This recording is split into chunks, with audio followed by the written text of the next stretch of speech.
नमस्कार ऑल, तुमच्या खूप जास्त डिमांडमुळे मी माझा किचनचा व्हिडिओ तुमच्यासोबत शेअर करत आहे।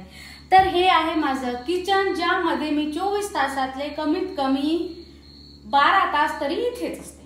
तर हे आहे माझं सुंदरसं किचन, हे तुम्ही बघू शकता। इथे आहे फ्रीज हा एवढा फ्रीज मला लागतोच, खालचा फ्रीजर हा फ्रीज, हे आहे मायक्रोवेव्ह आणि हे आहे कन्व्हेन्शनल ओव्हन।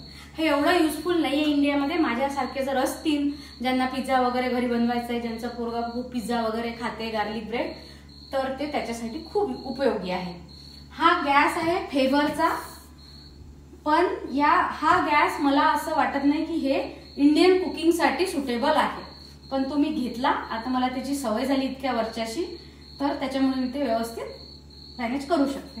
ही चिमणी आहे फेबरची आणि इथे तुम्ही बघू शकता माझी क्रॉकरी, आणि हे आहे माझी डिशवॉशर। तर हे माझं सिंक आहे, डबल सिंक, आणि इथेच बाजूला मी डिशवॉशर ठेवलेला आहे।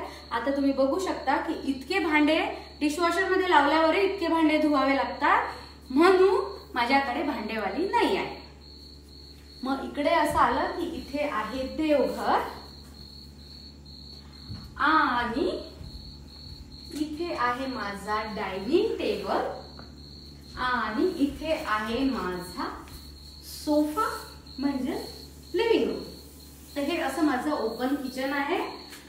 तुम्हाला म्हणजे तुम्ही जर ते मेंटेन करू शकत असाल तरच तुम्ही ओपन किचन बनवा, कारण इंडियामध्ये फ्रेंड्स पेक्षा नातेवाईक जरा जास्त येतात, तर ते तुम्हाला जज करू शकतात किचन घाणेरडं बघून। ते इतकं म्हणजे किचन मेंटेन करणं काही इझी टास्क नाहीये। तर मग म्हणा